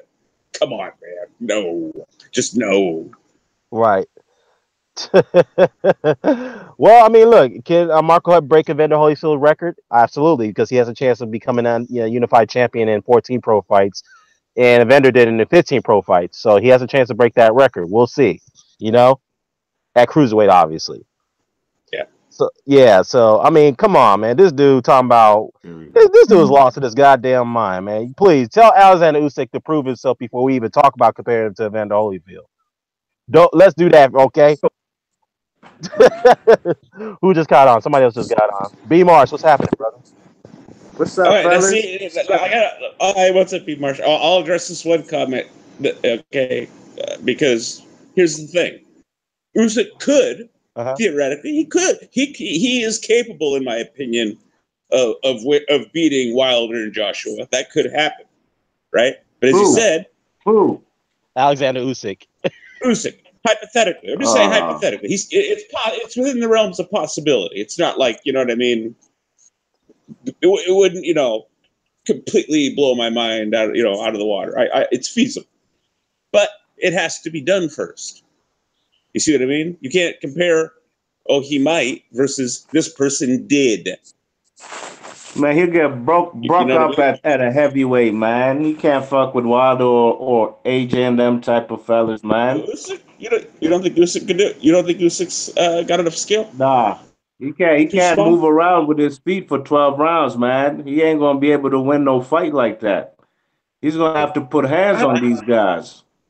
Yeah, let me ask you this. Usyk, he can't really fight in close quarters that well, can he? No. Yeah, Nah. see You there? seen what happened with Michael Hunter when he tried to do that. Yeah, that's You know, true. Michael Hunter Yeah, has a lot that's of fair. success when he was fighting in close quarters. And Usyk had to change up the game plan. He had to stick on the outside box and stick and move. That's what he does. But yeah, Right, I was gonna say in the Hunter fight, I thought Usyk was if for lack of a better term, lazy. You know what I mean? Instead of like you said, getting behind his jab, that southpaw Yeah. jab, and being who he is, he was trying to fight on the inside He was and trying to be what he's not. He was trying to yeah, entertain the crowd exactly. because he was being Yeah, booed in, and in the even Tabisa Machunu fight. right. yeah, You know? but you can't worry about it. Okay, and Hunter was out jabbing him at times Yeah. because of it, Yeah. He actually had a tough which guy that against don't make no Michael Hunter. sense. Yeah, he had a very tough time against Michael Hunter. He struggled in that fight. I think that was like Yeah, his he did. toughest fight that he had.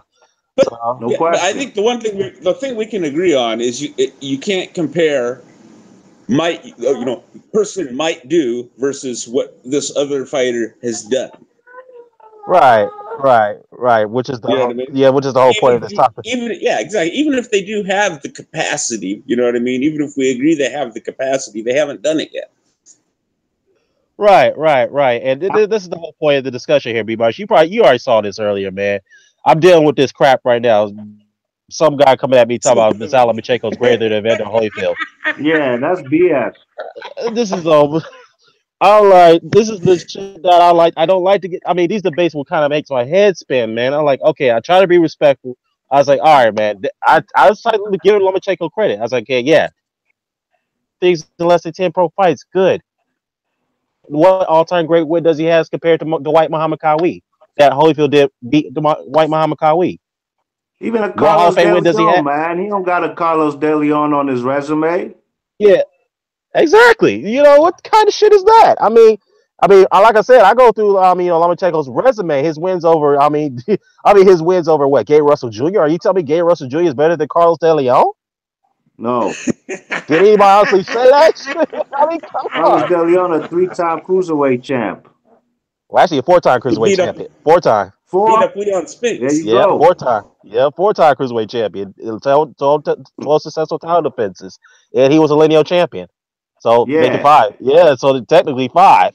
So come on, man. Parion Payango and Calmier Rodriguez and Romelo Ocasio.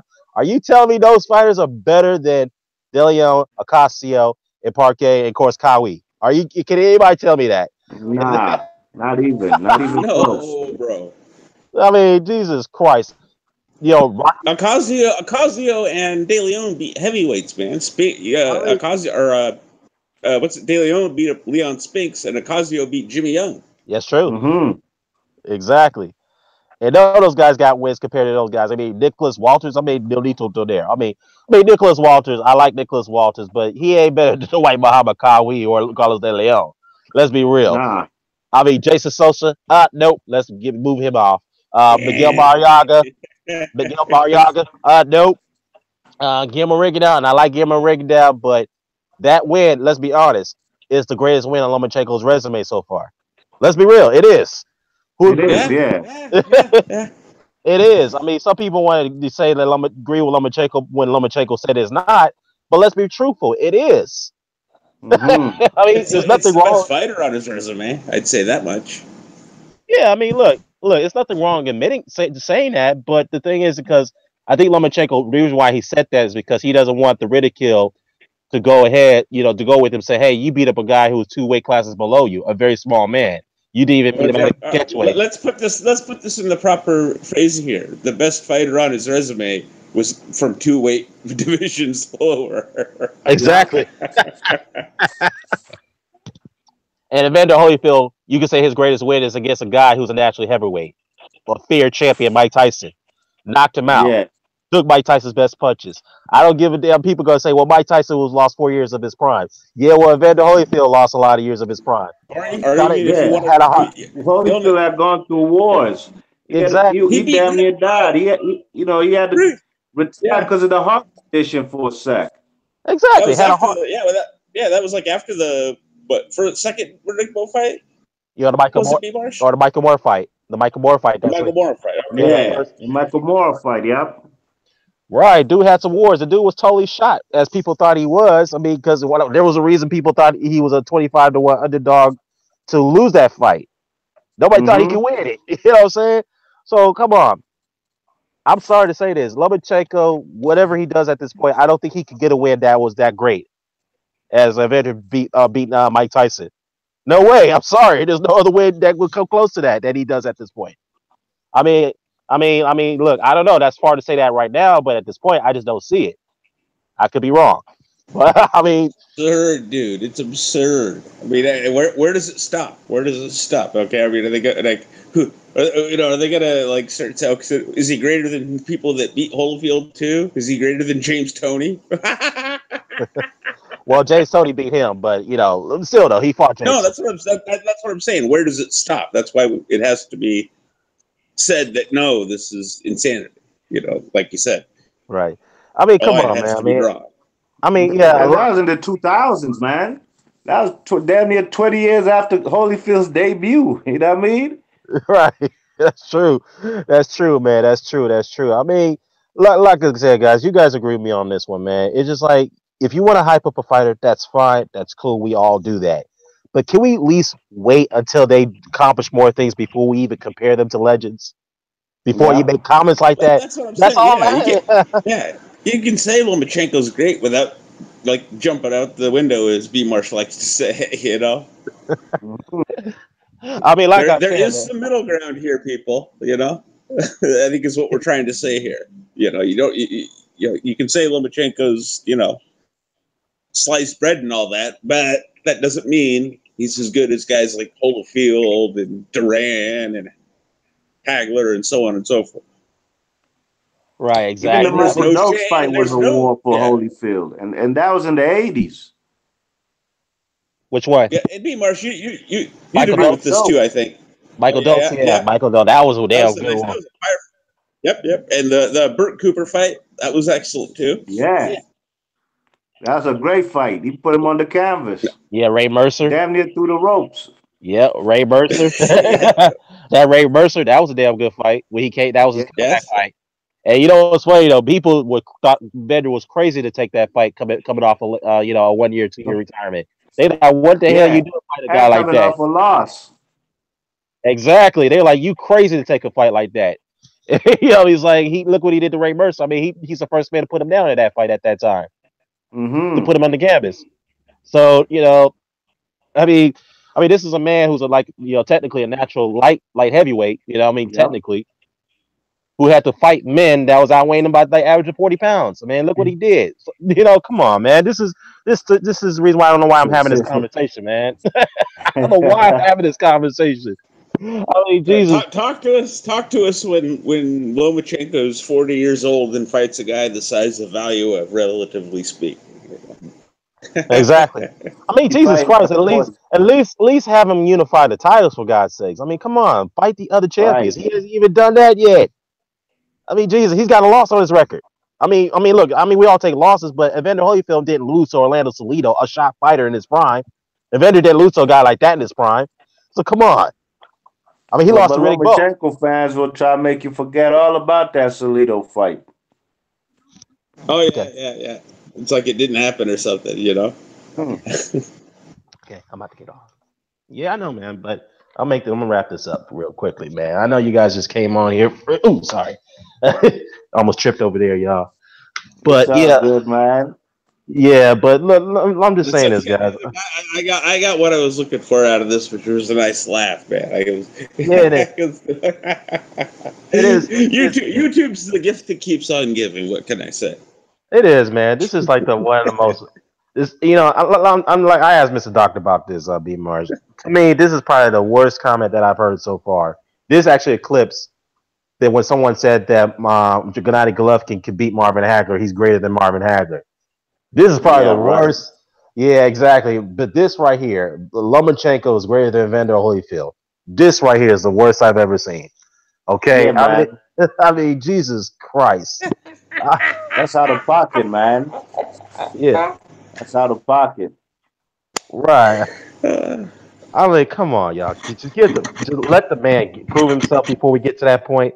I mean, let him progress further in his career. That's all I'm saying. I'm begging people. Jesus, just please lay off the legends, lay off that comparison. Yeah, and then of course, it has to go left at that point when you say that. Right. Good old YouTube. These are people who just be living in the moment, and they don't know their history, their boxing history. They get you see, that's why more times than many, man. I watch fights with the volume off. These guys are getting they're getting influenced by the commentary. You know what I mean? That's what it is, and they just running with it. Yeah, it's kind of like the Ward and Kovalev, the first fight. People were influenced by that commentary of that fight on HBO. Yeah. But what happened was depending on what you watched. I believe, I can't remember if it was Sky or Box Nation that carried the UK feed of it. They had the fight close. Yeah, Sky Sports with Yeah, they had to fight close, but actually, I think what they did too is when they looked at the HBO scoring, they were kind of surprised. They were flabbergasted. Like, what? Yeah, they were taking it back. Yeah, they were like, well, what fight are they watching? Yeah. It is what it is, man. But hey, guys, I appreciate y'all for coming on here briefly, man. I know this is kind of wrap this up. I just wanted to get you. It was kind of off the cuff, yeah, man. It was off the cuff. It's all good, but yeah, good hearing from all you guys, man. Everybody doing well? I ain't been on a hangout in a while, so it was worth my while. You know what I mean? Yeah. I'm glad y'all doing well, fellas. I mean, I haven't heard from y'all in a while, man. I know EB Much I hear from you time to time, but Mr. Dog, where you been, on vacation, man? The time difference is mad crucial. It's 8:27 in the morning right now. You know what I mean? Just busy. Oh, where you at, man? Just busy with real life. I'm in Nairobi. I'm getting back into it. Oh, yeah, that's right. You're still over there, huh? Yeah. Oh, okay. Yeah. I got you. How long you over there too, man? If you don't mind me asking. I'll be back. I'll be back in the States probably in less than 2 weeks. In less than 2 weeks. Okay. Yeah. B-Mark's waiting for the weather to get nice. Yeah, you already know, man. That weather, I can't fuck with it no more. Oh, you know what, guys? Yeah, before I wrap this up, I want to ask you guys real quickly. You guys know about the Showtime card that got announced yesterday, right? I'm sure you heard about that, Hmm. right?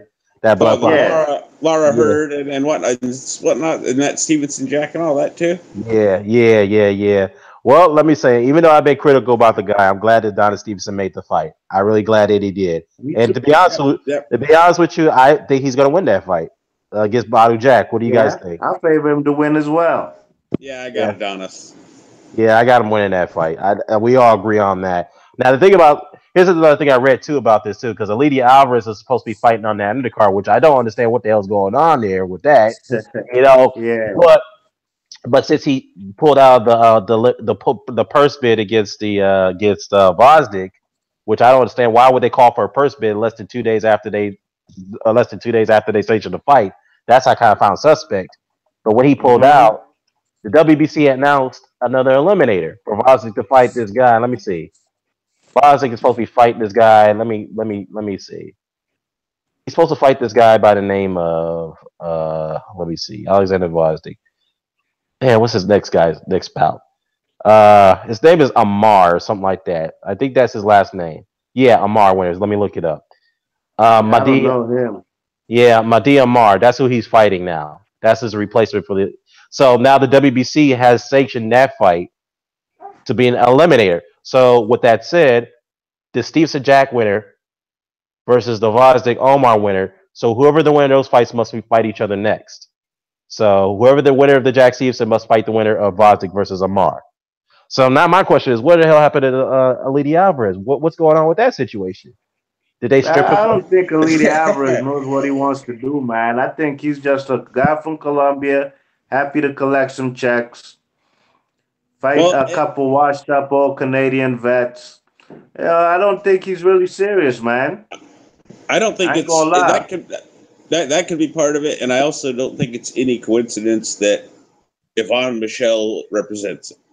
That's true. Yeah. I think it's That's like you know what I mean. like I said, I think it's blame on all sides. You know, and I would add Alvarez too. It's like, dude, if you really want to fight, why the hell you keep taking step aside deals?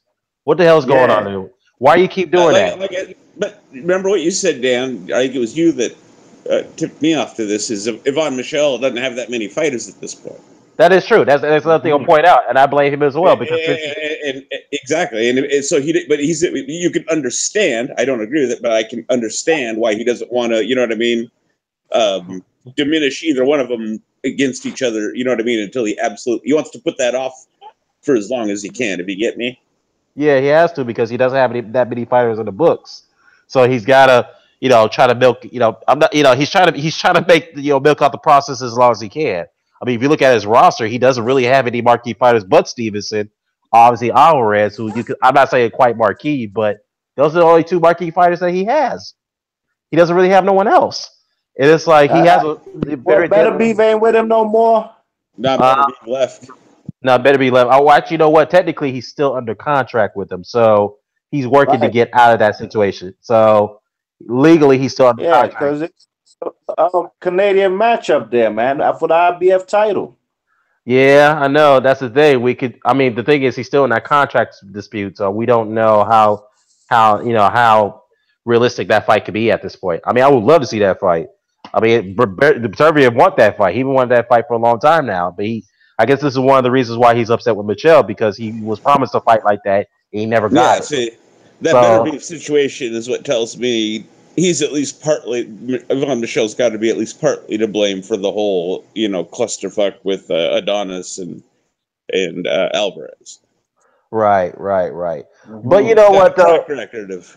Sorry, go. I've been holding you up, bro. Go ahead. No. It's okay. It's okay. It's a good point. But like I said, it's all sides are be blamed here at this point. But I will admit though, I like the Steve Jack fight. It is more. I like the fight. I favor this fight more than the Alvarez fight. But and then Yeah, again, me too. Alvarez is the mandatory. He is. He still has that position as we know at this point. So it's there. He still has it. So that has to be fulfilled one way or the other. That's He's got to been be for him. mandatory for like 5 years or something. It seems like, man. No, he's been mandatory for 3 years now. Okay, 3 years. I know. Since November of That was 2015. hyperbole, but yeah. Yeah, about 3 years now. Richie Chilemba.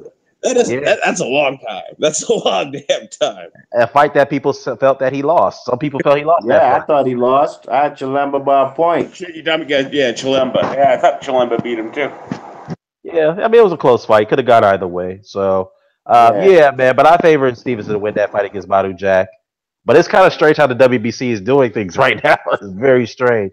But anyways, Lar versus Hurd. How do y'all see that one? That could be really good.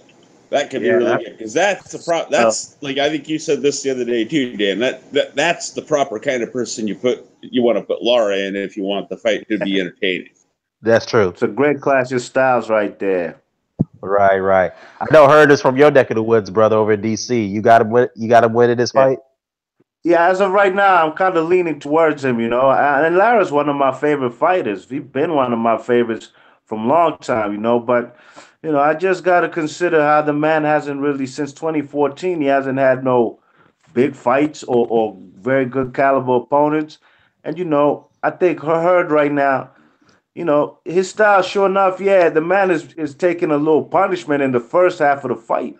But the guy's withstanding the punishment. He's a big dude. I seen him at that little gala event with the Showtime.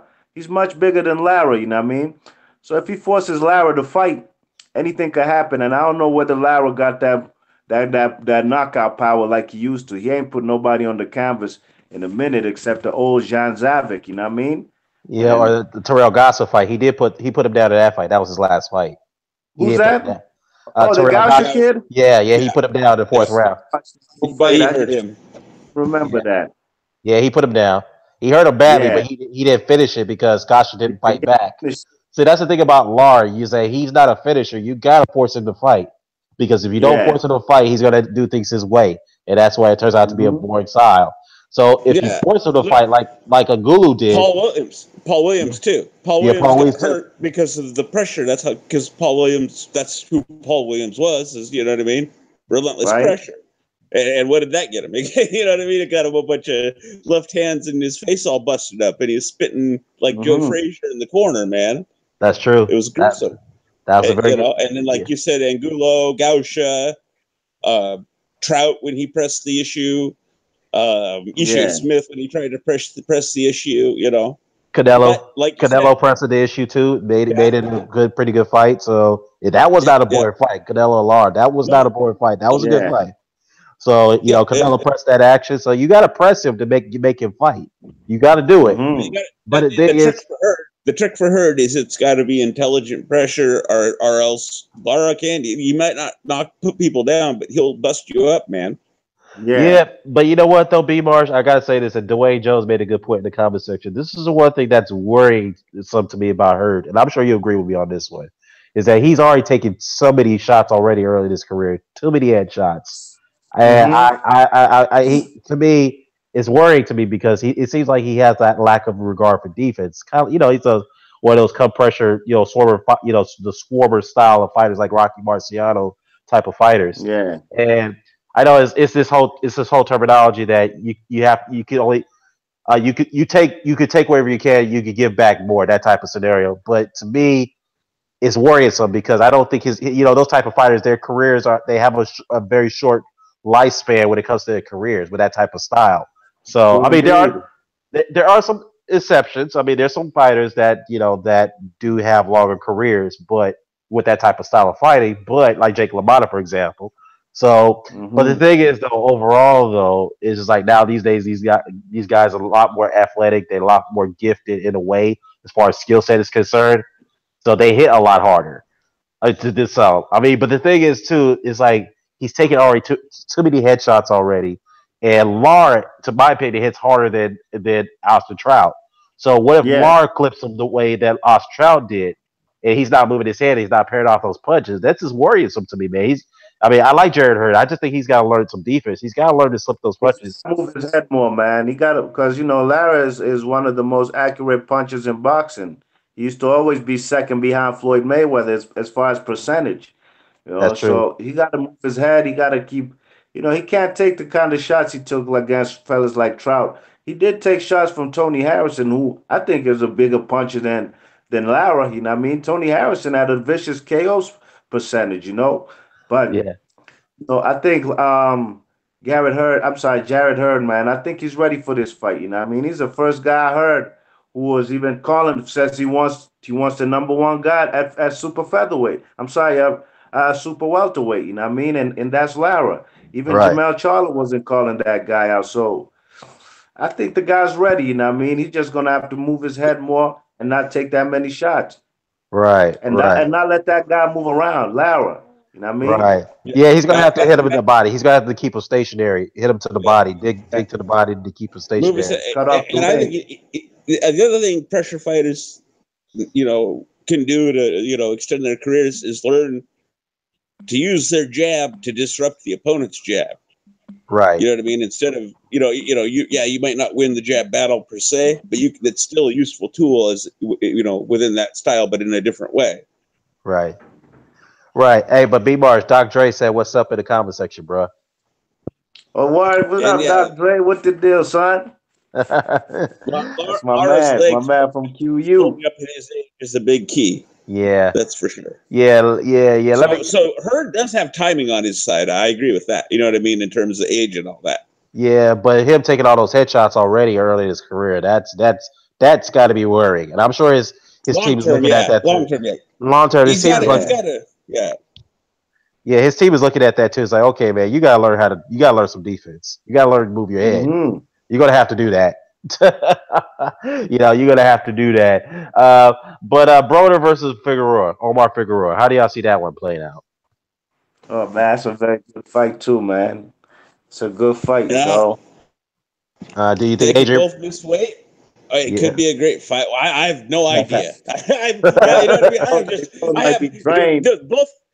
Yeah, both those fighters are like on that list of you have no frigging clue what you're gonna get. Anymore. Yeah. These kind of performances. I Well, let didn't me ask. expect what he did to the Ghost. I didn't expect that from Yeah. Figueroa, Where'd that come man. from? Exactly. Nobody did that to the Ghost ever.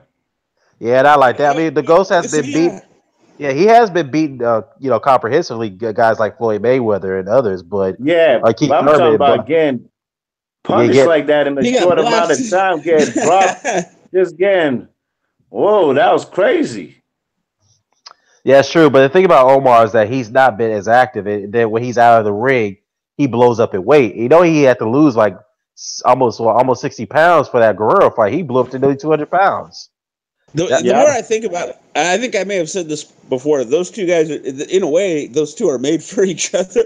yeah, they are. Yeah, that's Because So true. yeah, when Broner had vacated his 135 WBC, Figueroa got in next. You know what I mean? That's So you true. know these two guys have been on the oh, same kind of on a collision course. if they'd fought then, it would have been no contest, in my opinion. I think Broner would have smashed him. That was a Well, different Yeah, cat. well, let me be honest with you. I think this will probably be a fight that Broder could win because Figueroa, man, that's the thing. This is what I think I'm gonna Oh, worry about. this is It's the weight. It's the yeah, to me weight. this Yeah, I don't. it's a pick 'em to me. I gotta see. I mean, you gotta see how they come at the weigh in, and even then, you don't know. mm-hmm. Yeah, that's true.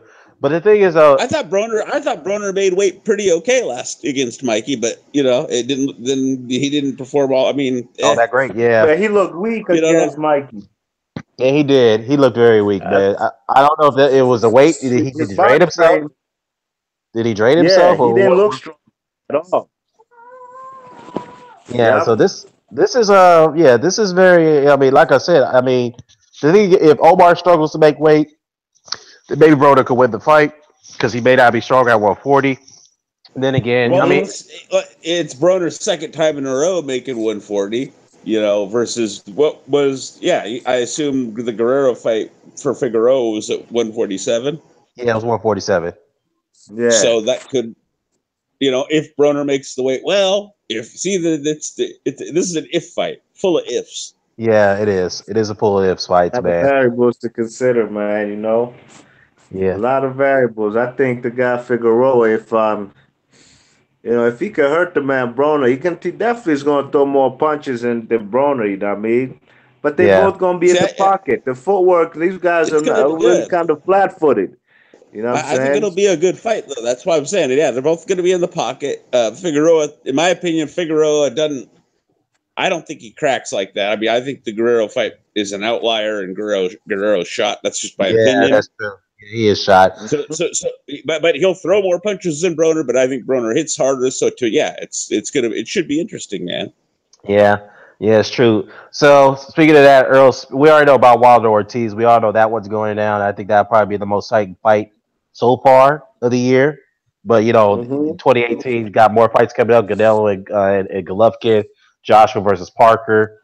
So those fights are coming up as well. But the one that gets me as most is Earl Spence Jr. I know he's got his mandatory defense. They IBF just announced it. They provided him a mandatory, which is good, which is great because that keeps him more active. And I'm begging Earl Spence to stay active this year, more active, fight at least 3 times a year if he could do that. I think he has the capability of doing that. So Yeah. his next mandatory is against Carlos Ocampo. Now I'm not sure if you guys heard of him. He is the next mandatory challenger. He fights out of Mexico. He's fought there for for the most part of his career. He is a prospect, by the way. He's 22 and Yeah. 0. The notable wins that I see on his resume is against Jorge Paez Jr. and Charlie Navarro. So I see the fight on YouTube, and I just don't. Obviously, all I gotta say is that especially I have no problem with him. Yeah, I'm not familiar with the guy. I just seen his resume. Like you said, Jorge Paz Jr. Yeah, That's only one of the few names I recognize. right. It doesn't seem like he's a knockout artist either, because he didn't. He has 13 knockouts. He didn't knock out 13 Paez knockouts, Jr. yeah. He didn't knock out Paez Jr. So I mean, Paez Jr. is one of those guys you can't really. It's hard to knock out anyway. But Sounds um, like an IBF mandatory, man. it is an IBF mandatory.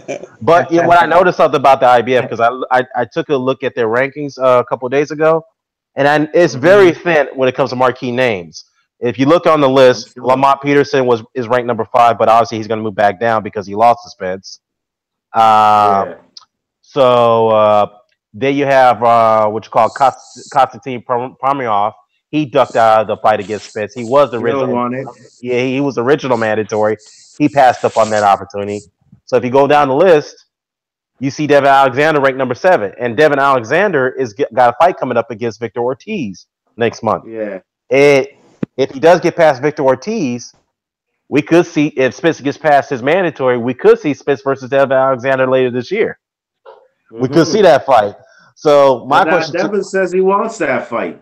yeah, he did say that. So my question to y'all is that who do y'all? I mean, obviously I know who you guys are gonna pick, but how do you see this fight? Break it down a little bit.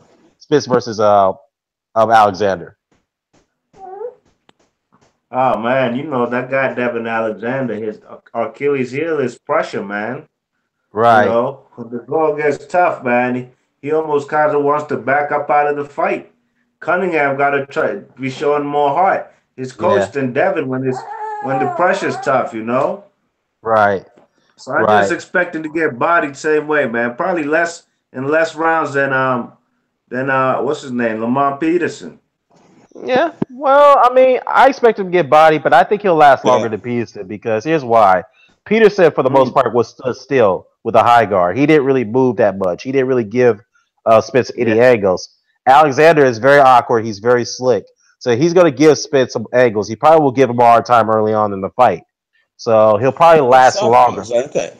Yeah, yeah, they're both See, the southpaws. problem also with Devin, he sometimes thinks he has more power than he really has. Yeah. Ha ha! You know how he ha ha! You know how he be doing. Yeah, I know how Devin does it, man. But I think Yeah, that so fight. Hey, speaking Go of ahead. Spence, while I'm thinking of it, is there any truth to? I just kind of saw this in passing. Is there any truth to this whole Mikey Garcia calling out Errol Spence nonsense? That is true. He did. Mikey Garcia did say that, and I think this is what he said though. I think No way. here's the thing. I think this is what happened. Um, he did say that Mikey drew a roadmap, right? What fights that he wants this year, right? He hmm drew a roadmap, and he mentioned Earl Spence at the end of the year. He said, "I want to fight this guy and that guy, and Earl Spence will be later in the year." I'm like, oh, really? Okay. Okay. More like you getting beaten up by I, Errol Spence I don't than know. hurt I me. like Mikey Garcia, but sometimes I'm not sure if I should take things as a grain of salt when he say things, you know? He can't be. They can't be serious. Yeah, What do you you know, Right. think, B. Marsh? he says he wants to be the best fighter of his generation. And he probably seeing all the hype that deservedly so too, Errol Spence is getting.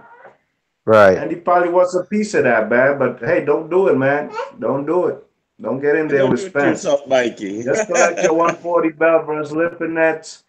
Get some unification fights at 135. You know, gain some more world titles.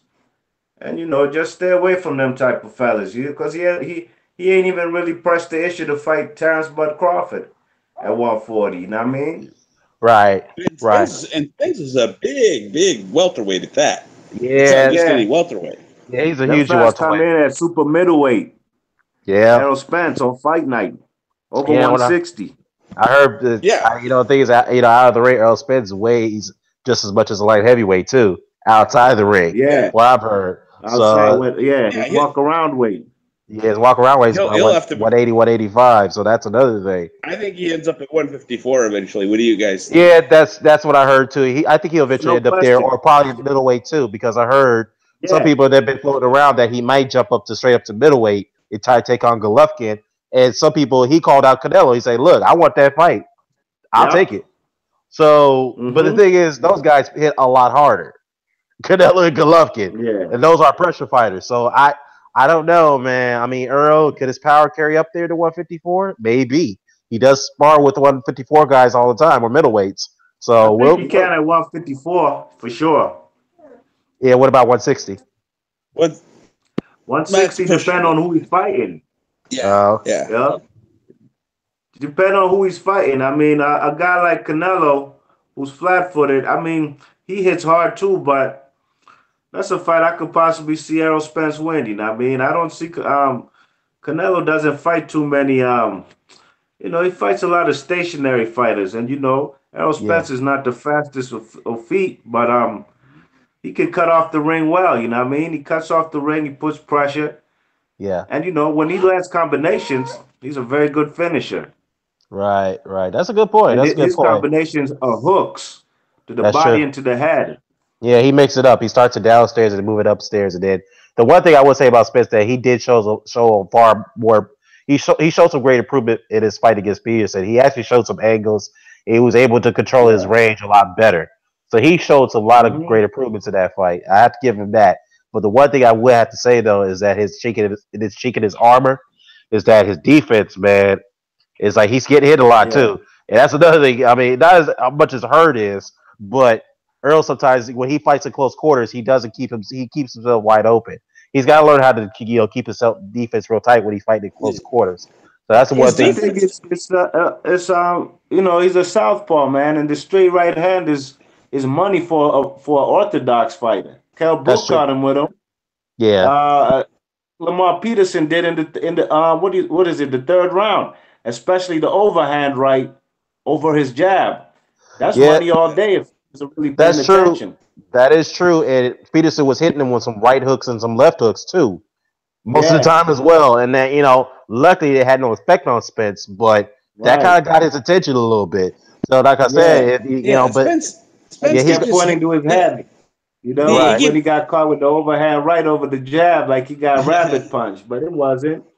Right, Yeah. right. Yeah, he's got Now to tighten Spence up his keeps it. defense in his close quarters. He's got Yeah. to tighten up the defense in close quarters. So, especially if you're fighting guys He like keeps his Canelo and head on the Golovkin. line. Yeah, He that's keeps his true. head on the line too much. And Yeah, the other thing, the truth, he don't move his head. He keeps his hands up and all that, but he don't move his head. And the other chink to me that I see in Spence is in the pivots. He right. don't pivot. Like there was, and that was the only thing I thought Peterson could have done more of. Yeah, Was try and work more pivots. Make him turn. Yeah. That not you don't fight him off the back foot exactly. You make him turn. If you get me, kind of like Mm-hmm. Golovkin. They right. both pivot slow. It's not Uh, it's not foot speed. It's turning speed. You get me? right. Yeah. And so like that's why I like the check hooks work really good on both of them. You check them off and they have to pivot and reset and all that. And so to me, that's the two chinks I see. So, like Bmar said, it really would depend on who he fought once he gets all the way up to, like, say, middleweight. Right. Mhm. Well, yeah, that's a good point, guys. One more thing we got to touch on before I wrap this up. We all know Keith Thurman is coming back, and he's got a fight coming up. We know who it is, Jesse Vargas. It was scheduled Actually, for. he ain't fighting Jesse Vargas. Oh, he's not now because it's still. I see it on the Nah, he schedule. has no opponent. Really, I see it on the schedule. Is it It's still off, there. or is it just not for Well, sure? yesterday Or on boxing scene, and also at the little gala event they had. Okay, yeah, it is. After the interviews, he said he ain't fighting Jesse Vargas. As of now, he has no opponent. Okay, well, it's funny though because I'm looking at Wikipedia. They have it still has a Jesse Vargas. So I guess nobody didn't update that yet. I do see it on Well, they boxing. probably ain't update Boxer that. Rec, yeah. Yeah, I see it on Box Rec, so it's still TBA. But I also heard the Yeah. rumor that he may not fight on the 19th as well. So I saw on Wikipedia that it is Jesse Vargas, but on May 29th, not the 19th. So that's what I was going by. So, okay. I mean, he's got to fight somebody. And Yeah. obviously, we all know what's going on with him in the Earl Spence situation. I said this many times, is that he's using the Floyd Mayweather tactic. You are the champion. You realize now you're in a position to call shots to some degree. That's what he's trying to do now. He's trying to say, "Lo, you know what? I'm the champion. I get to dictate the terms. I'll fight you when I'm ready to fight you. You don't get to call the shots." To me, I don't like that because I think Nah. what he's trying to do is that he's looking for some weaknesses that he can exploit. So that's what he's waiting on. If he sees that against Spence, he'll definitely take that fight. So he's waiting for him to slow down. To be honest with you, that's what he's trying to do. the guys, isn't Thurman like 4 years older? That I don't get that. How do you age out a guy younger than you? I don't know. That's a good question. I think they're about the same age. Aren't they? Almost, just about. Because Thurman is about 2 I'm years not too older. sure how old Thurman is. Thurman is about 2 years older than For some, I don't know, but I'm just like guesstimating it. no. Yeah, Thurman is 2 years older. Yeah, because Spence was born in '90 Okay. and Thurman was born in '88. So so he's 2 years older than Okay. what's the name? Than Spence. So they're not far apart. Yeah, and Thurman just turned 30, so he ain't aging out nobody. You know what I mean? Well, he's waiting for him to slow down. That's what he's trying to do. He's waiting for it to some weaknesses to be exploited. So from there, then he'll take the fight when it's the right time to do it. So, but yeah, I just think that that's what's going on. We keep him, but like I said, he's got to stay active, man. He's got to stay active. You can't be playing these games for you can only go so far with it, man. You can't be playing these games too long. So I mean, he did say the fight's going to happen. Don't worry about it; will happen. So we just gotta leave it at that, man. But anyways, y'all, I'm gonna go ahead and end this hangout. I appreciate you guys No for coming doubt. on, man. I really appreciate that. We definitely got to catch up sometime, Mr. Doc. Yes, Yeah, for So sure. glad to see you return, man. I know we were talking No about something question. else. I'm back in the States, man. I'm gonna be back on USA time. So, I ain't gonna be when y'all doing hangouts, I be sleeping. Then when I wake up, I see 2 hour hangouts. I be mad, man. You know what I mean? But I'll be back on. It's all good, fellas. It's all good. I really appreciate you guys for coming on, Mr. Doc, B. Marsh, Fox. Likewise, bro. As Likewise. always, the guys in the Commodores, Dwayne Jones, Doc Dre, 1224529, Great Drink. What else we got? Dwayne Jones, Jamie Chavez, Akuma's Deception. I know there was a little bit of spirited debate. It's all good. D-Style Boxing. All you guys. K Black as always, man. Always in there. Always a pleasure. Blood Boxing. Adonis Stevenson's biggest fan. I ain't mentioning that guy. I'm not mentioning that guy name. He ain't getting no credentials. No. After he just said, after he just said, after he just said that Alexander Usyk can beat Evander Holyfield, he out of his mind. Nah, forget that. That he said that he's better than Evander Holyfield. Get out of here. You lose credentials when you say that. Okay, but anyways, it is when you say that. But anyways, y'all, I'm out. Thank you guys for coming on, man. Peace. Yeah, peace. All right, fellas. All right, brother. Take care. Peace.